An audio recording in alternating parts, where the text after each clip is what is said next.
কোনালের পর এবার কল্যাণ ফের এসআইআর নিয়ে সাইলেন্ট রিগিং এর তথ্য শাসক দলের। এসআইআর নামে সাইলেন্ট রিগিং এমনই অভিযোগ করছেন কল্যাণ বন্দ্যোপাধ্যায়।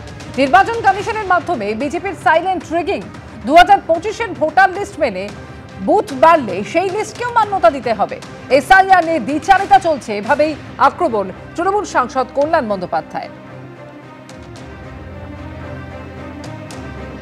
যদি 2025 জানুয়ারির ভোটার লিস্টকে মেনে যদি আজকে বুথ বাড়ানো হয়, তাহলে 2025 জানুয়ারি পর্যন্ত যা যা ভোটার লিস্ট আছে তাকে মান্যতা দিতে হবে। এটা একটা সিম্পল একটা silent rigging by the BJP through the election commission, nothing more than that. কোনটা তো ইনকনসিস্টেন্ট কথা বললে হবে না, তো কনসিস্টেন্সি চাই।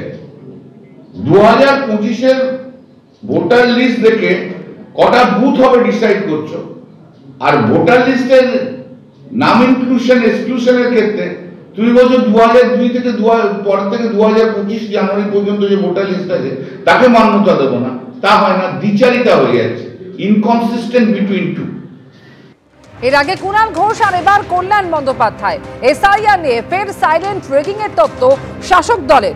এসআইআর নিয়ে বাকযুদ্ধ চলছে এবং তারই মধ্যে নির্বাচন কমিশনের বিরুদ্ধে বিজেপির সঙ্গে চক্রান্ত করে সাইলেন্ট রিগিং থেকে চুপি চুপি ভোটে কারচুপির মতন বিস্ফোরক অভিযোগ তোলে তৃণমূল কংগ্রেস।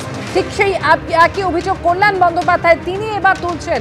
তার যেটা অভিযোগ যে নির্বাচন কমিশনের মাধ্যমে বিজেপির সাইলেন্ট রিগিং 2025-এর ভোটার লিস্ট মেনে বুথ বাড়লে সেই লিস্টকেও মান্যতা দিতে হবে। এসআইআর নিয়ে দ্বিচারিতা চলছে, এভাবেই আক্রমণ করেছেন তৃণমূল সাংসদ কল্যাণ বন্দ্যোপাধ্যায়।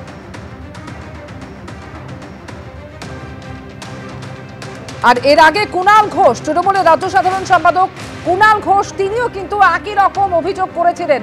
কুণালের পর কল্যাণ বন্দ্যোপাধ্যায় ফের সাইলেন্ট রিগিং নিয়ে অভিযোগ করছেন। এবার আপনাদের শোনাবো কুণাল ঘোষ এর আগে ঠিক কি বলেছিলেন।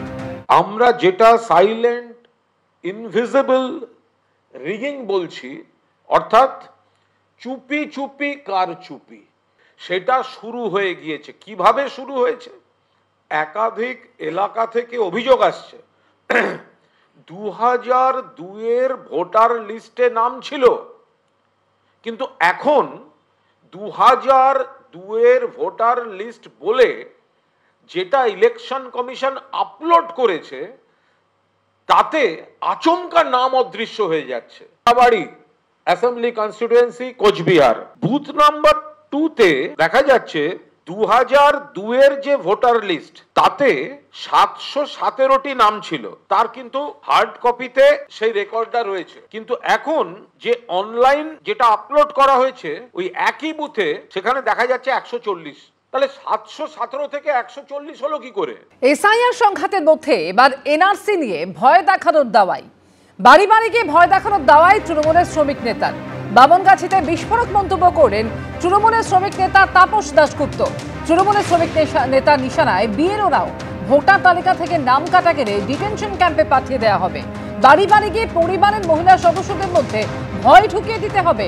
লোকে রান্নাঘরে ঢুকে গল্পের মধ্যেই তুলতে হবে ভোটার তালিকার প্রসঙ্গ, সেই সঙ্গে বিএলওদের পিছনেও লাগতে হবে।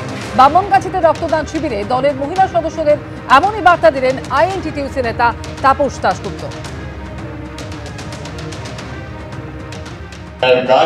আপনারা প্রত্যেকে, বিশেষ করে যারা আজকে মহিলারা এসছে, প্রত্যেকে যদি না বুঝতে পারেন, এলাকায় যারা তৃণমূল কংগ্রেস করে কিংবা আইএনটিটিউসি করে, প্রত্যেকের সঙ্গে যোগাযোগ করুন। ভোটার লিস্টে নাম কেটে গেলে কিন্তু আপনাকে ক্যাম্পে পাঠিয়ে দেবে। সুতরাং ওই জিনিসটা যেন না হয়। ভারতবর্ষে আর কোনো সময় ফর্ম ফিল আপ করতে যাবেন না। সুতরাং ফর্ম যেটা হবে সেটা দলের কাছে জিজ্ঞেস করে নেবে, সেইভাবে ফর্ম ফিল আপ করবে।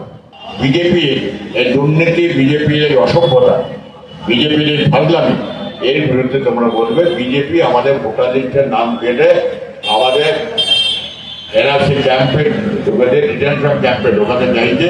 সুতরাং তার বিরুদ্ধে বলছে। মহিলাদের ভয় পাইয়ে দেবে, এমনি দেখবে মহিলাদের অফিসার দেবে, মহিলাদের ভয় পাবে। আর নাহলে মহিলাদের ভয় না পাওয়ালে বাড়ির পুরুষরা তো বাড়িতে থাকে না, ওই বলে ঠিক আছে দেখা যাবে, কি হবে বলে বেরিয়ে চলে যাবে। তৃণমূলের শ্রমিক নেতার মন্তব্য আপনারা শুনলেন। বিএলওদের নিশানা করছেন এবং একই সঙ্গে বাড়ি বাড়ি গিয়ে ভয় দেখানোর দাওয়াইও দিচ্ছেন। ভোটার তালিকা থেকে নাম কাটা গেলে ডিটেনশন ক্যাম্পে পাঠিয়ে দেওয়া হবে। বাড়ি বাড়ি গিয়ে পরিবারের মহিলা সদস্যদের মধ্যে ভয় ঢুকিয়ে দিতে হবে এবং সেই সঙ্গে বিএলওদের পিছনেও লাগতে হবে, এমনই মন্তব্য করেছেন তিনি।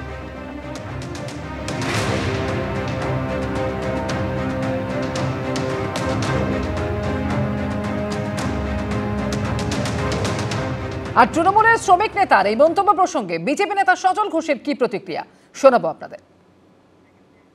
এটাই ভাইপো থেকে শুরু করে মমতা ব্যানার্জি থেকে সবাই শুরু করেছে। যদি অনুপ্রবেশকারী না হয় তাকে দেশ থেকে বার করার কোনো বিষয় নেই, এটা আপনিও জানেন আমিও জানি, কিন্তু মানুষকে ভয় পাইয়ে দিতে হবে, মানুষের ভেতর আতঙ্ক সৃষ্টি করতে হবে। আর তারপর যদি আতঙ্কের কারণে কোনো কারণ মৃত্যু হয় তার দায় মমতা ব্যানার্জিকে নিতে হবে, নির্বাচন কমিশন তার দায় নেবে না। 1 মাস ভয় দেখাতে পারো, ভয় পেলেও কেউ রাস্তায় মশাল নিয়ে এসআইআর এর বিরুদ্ধে নামবে না। 2-4টে মানুষ হয়তো মৃত্যুও বরণ করে নিতে পারে। এত মূর্খ, এত অরাজনৈতিক আজকে রাজনৈতিক দলের কর্মীরা। আইএনটিটিউসির নেতা জীবনে কোনো কলকারখানায় চাকরি করেছে, এদের ছাত্র নেতারা কোনোদিন স্কুলে গেছে। এই যদি একটা রাজনৈতিক দলের অবস্থা হয় তাহলে সেই দলের এবং সেই দল পরিচালিত সরকারের তারা যে মানুষরা আজকে আমরা এই রাজ্যে বাস করছি তাদের কি অবস্থাটা আমরা সহজেই অনুমেয়। তৃণমূলের শ্রমিক নেতা তার মন্তব্য করে তিনি বিতর্কে জড়িয়েছেন এবং যেখানে তিনি নিশানা করছেন বিএলওদেরও। আরো একবার আপনাদের শোনাবো ঠিক কি বলেছেন তিনি। আপনারা প্রত্যেকে, বিশেষ করে যারা আজকে মহিলারা এসছে, প্রত্যেকে যদি না বুঝতে পারেন, এলাকায় যারা তৃণমূল কংগ্রেস করে কিংবা আইএনটিটিউসি করে প্রত্যেকের সঙ্গে যোগাযোগ করুন। ভোটার লিস্টে নাম কেটে গেলে কিন্তু আপনাকে ক্যাম্পে পাঠিয়ে দেবে। সুতরাং ওই জিনিসটা যেন না হয়, ভারতবর্ষে আর কোনো সময় ফর্ম ফিল আপ করতে যাবেন না। সুতরাং ফর্ম যেটা হবে সেটা দলের কাছে জিজ্ঞেস করে নেবে, সেইভাবে ফর্ম ফিল আপ করবে। বিজেপি এই দুর্নীতি, বিজেপির এই অসভ্যতা, বিজেপির এই ফাজলামি, এর বিরুদ্ধে তোমরা বলবে। বিজেপি আমাদের ভোটার লিস্টের নাম কেটে আমাদের এনআরসি ক্যাম্পে ঢুকাতে, ডিটেনশন ক্যাম্পে ঢোকাতে চাইছে, সুতরাং তার বিরুদ্ধে মহিলাদের ভয় পাইয়ে দেবে। এমনি দেখবে মহিলাদের অফিসার দেবে, মহিলাদের ভয় পাবে। আর নাহলে মহিলাদের ভয় না পাওয়ালে বাড়ির পুরুষরা তো বাড়িতে থাকে না, ওই বলে যাবে ঠিক আছে দেখা যাবে কি হবে বলে বেরিয়ে চলে যাবে। তৃণমূলের শ্রমিক নেতার এই মন্তব্য প্রসঙ্গে বিজেপি বলছে যে আসলে ভয়ের পরিবেশ তো তৃণমূলই তৈরি করছে। আর এই নিয়ে কংগ্রেসের কি বক্তব্য, কি বলছেন কংগ্রেস নেতা অধীর চৌধুরী, শুনুন। দেখুন, এটা কোনো বিচ্ছিন্ন মন্তব্য নয়, বিচ্ছিন্ন ঘটনাও নয়। বাংলার মুখ্যমন্ত্রী মমতা ব্যানার্জির নেতৃত্বে এই বাংলায় ভোটের আগে এই দৃশ্য আমরা আগেও দেখেছি এবং বিজেপির সৌজন্যে এই দৃশ্য বারবার করে মমতা ব্যানার্জি দেখানোর সুযোগও পাচ্ছে। আপনারা মনে করে দিতে চাই 2021 সালে এনআরসি কে সামনে রেখে এই ভয়ের পরিবেশই তৈরি করা হয়েছিল বাংলা জুড়ে। তখন একটাই জিনিস বোঝানো হয়েছিল যে সংখ্যালঘু তোমাদের বাংলাদেশে তাড়িয়ে দেওয়া হবে, আমি মমতা ব্যানার্জি, আমি তোমাদের রক্ষা করব। আবার যখন ভোট এসেছে তখন লক্ষ্য করে দেখুন আবার এসে গেল এসআইআর, আর সেই এসআইআর কে নিয়ে একই রকমের মানুষের মধ্যে আতঙ্ক তৈরি করার চেষ্টা করা হচ্ছে। বাংলার মুখ্যমন্ত্রী মমতা ব্যানার্জি তিনি মহিলা, তিনি জানেন মহিলা ভোট ব্যাংককে তার পক্ষে নিয়ে আসতে হবে। নিয়ে আসার দুটো রাস্তা, এক পয়সা করে দিয়ে ম্যানেজ করতে হবে লক্ষ্মীর ভান্ডার দিয়ে, আর মহিলাদেরকে ভয় দেখালে গোটা পরিবার তার দ্বারা প্রভাবিত হবে, তাই মহিলাদেরকে ভয় দেখাও। এসআইআর নিয়ে সংঘাত চলছে, রাজনৈতিক চর্চা একেবারে তুঙ্গে এবং তারই মধ্যে তৃণমূলের শ্রমিক নেতা তার মন্তব্যে শোরগোল পড়ে গিয়েছে। এনআরসি নিয়ে ভয় দেখানোর দাওয়াই দিচ্ছেন তিনি। বামনগাছিতে এমনই বিস্ফোরক মন্তব্য করেছেন তৃণমূলের শ্রমিক নেতা তাপস দাশগুপ্ত। আর তার এই মন্তব্য নিয়ে সিপিএম এর কি প্রতিক্রিয়া, কি বলছেন সিপিএম নেতা সুজন চক্রবর্তী, রাখবো আপনাদের সামনে। যেভাবে তৃণমূল এখন ব্যাপারটাকে ব্যবহার করছে তাহলে ওদের উত্তর দিতে হবে যে ডিটেনশন ক্যাম্পের জমি খুঁজে রাজারহাটে এবং বনগাঁয় এই ব্যবস্থা তৃণমূলের সরকার করেছিল কেন, যেটা আমরা আটকে ছিলাম। 2, এটা আতঙ্ক সৃষ্টি করার সময় নয়। আতঙ্ক সৃষ্টি করার মধ্য দিয়ে আতঙ্কিত মানুষকে ক্ষতিগ্রস্ত করার যে মনোভাব তৃণমূলের, বাড়িতে বাড়িতে গিয়ে মহিলারা বলবে ওই করবে সেই করবে, আমরা সর্বত্র ক্যাম্প করছি। আতঙ্ক না, নিজের ভোটের অধিকার রক্ষা করো এবং ভুতুরে ভোট বাদ দাও। আমি আবার আপনাদের বলছি, ওসব বাজে বাজে কথা যে যা বলে বলুক, মানুষের ভোটের অধিকার রক্ষার লড়াই, এ লড়াই চলবেই। তৃণমূলও ঠেকাতে পারবে না, বিজেপিও ঠেকাতে পারবে না। ওরা আতঙ্ক সৃষ্টি করে বিপদ সৃষ্টি করতে চাইছে। তৃণমূলের শ্রমিক নেতা তাপস দাশগুপ্ত তিনি যেটা বলছেন যে ভোটার তালিকা থেকে নাম কাটা গেলে ডিটেনশন ক্যাম্পে পাঠিয়ে দেওয়া হবে, বাড়ি বাড়ি গিয়ে পরিবারের মহিলা সদস্যদের মধ্যে ভয় ঢুকিয়ে দিতে হবে, লোকের রান্নাঘরে ঢুকে গল্পের মধ্যেই তুলতে হবে ভোটার তালিকার প্রসঙ্গ এবং সেই সঙ্গে বিএলওদের পিছনেও রাখতে হবে। বামনগাছিতে রক্তদান শিবিরে দলের মহিলা সদস্যদের এমনই বার্তা দিচ্ছেন আইএনটিটিউসি নেতা তাপস দাশগুপ্ত, আর তার এই মন্তব্য নিয়ে সরব হয়েছে বিরোধীরা। বাড়ি বাড়ি গিয়ে ভয় দেখানোর দাওয়ায় তৃণমূলের শ্রমিক নেতার বামনগাছিতে এমনই বিস্ফোরক মন্তব্য করে বিতর্কে জড়িয়েছেন তৃণমূলের শ্রমিক নেতা তাপস দাশগুপ্ত। এছাড়া তিনি নিশানা করেছেন বিএলওদেরও। ভোটার তালিকা থেকে নাম কাটা গেলে ডিটেনশন ক্যাম্পে পাঠিয়ে দেওয়া হবে, বাড়ি বাড়ি গিয়ে পরিবারের মহিলা সদস্যদের মধ্যে ভয় ঢুকিয়ে দিতে হবে, একেবারে ভয় ঢুকিয়ে দেওয়ার বার্তা দিচ্ছেন তৃণমূলের এই শ্রমিক নেতা।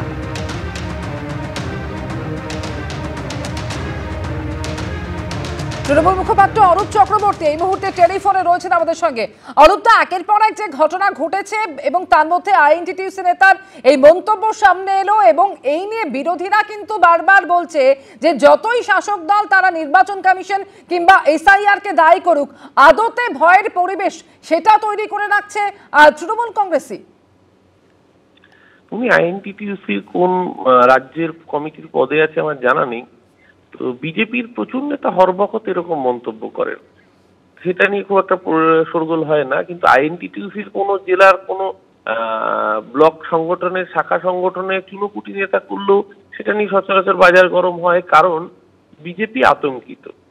কারণ বিজেপি যে এসআইআর এর নাম করে মানুষকে ডিভোটার করার অপচেষ্টা করছে এবং তার পরিণতিতে যখন একের পর এক মানুষের মৃত্যু হচ্ছে, তারপরেও এই অসভ্য বর্বর সরকার, এই অসভ্য বর্বর বিজেপি, এরা কন্টিনিউয়াস প্রোপাগান্ডা চালিয়ে যাচ্ছে এবং নিজেরাই বলছে যে সিএএ তে আবেদন করো। সিএএ তে আবেদন করার অর্থই হচ্ছে নিজেকে ঘোষণা করা যে আমি ভারতীয় নই। এবং তার ফলে আমরা দেখেছি আসামের বুকেও কি অসভ্যতম হয়েছে। 17 লক্ষ বাঙালির মধ্যে 13 লক্ষ হিন্দু বাঙালির নাম এনআরসি সিএএ তালিকায় ওঠেনি, এনআরসির তালিকায় ডিটেনশন ক্যাম্পে পাঠানোর জন্য তৈরি করেছিল। সেই জায়গায় দাঁড়িয়ে আতঙ্ক আমাদের ছড়াতে হচ্ছে না, গোটা দেশে আতঙ্ক ছড়িয়ে রেখেছে ভারতীয় জনতা পার্টি। আগে নির্বাচক মন্ডলী, তারা দেশের প্রধানমন্ত্রী করতো, এখন প্রধানমন্ত্রী আর স্বরাষ্ট্রমন্ত্রী ঠিক করে দিচ্ছে যে কে ভোটার হবে। গোটা দেশকে অনাগরিক করার এই অপচেষ্টা তৃণমূল কংগ্রেসকে আলাদা করে কিছু করতে হচ্ছে না। এই আতঙ্কের জন্য যে বাঙালিদের মৃত্যু হচ্ছে, এই মৃত্যুর বদলা পশ্চিমবঙ্গের বাঙালি এমনিই নেবে 2026-এ, তার জন্য আলাদা করে কিছু বলার দরকার নেই। বাঙালি বোকা নয়, বাঙালি ইংরেজকে তাড়িয়েছে, এই বিজেপি তো কোন ছাড়। ধন্যবাদ অরূপদা। আর এর আগেও ডিটেনশন ক্যাম্পের কথা শোনা গিয়েছে হরিণঘাটার তৃণমূল পুরপ্রধানের মুখে। তিনি বলেন, কোথাও যদি ডিটেনশন ক্যাম্প হয় ভেঙে গুঁড়িয়ে দেব। অসমের ঘটনা সম্পর্কে আমরা ওয়াকিবহাল, মানুষকে অত্যাচার করা হচ্ছে, এমনই মন্তব্য করেছিলেন হরিণঘাটার তৃণমূল পুরপ্রধান দেবাশিস বসু। ডিটেনশন ক্যাম্প ভেঙে চুড়ে গুঁড়িয়ে দেব, ভেঙে চুড়ে গুঁড়িয়ে দেব কোথাও যদি ডিটেনশন ক্যাম্প হয়। মানুষগুলোর উপর যদি অত্যাচার নেমে আসে, আসামের ঘটনাগুলো সম্পর্কে আমরা ওয়াকিবহাল। এনআরসির মধ্যে দিয়ে, ডিটেনশন ক্যাম্পের মধ্যে দিয়ে মানুষগুলো কিভাবে অত্যাচার, তাদেরকে কৃতদাস করা হচ্ছে, কৃতদাস, মানুষগুলোকে কৃতদাস করা হবে। এবারের এই এনআরসির মধ্যে দিয়ে একটা প্রক্রিয়া চলছে।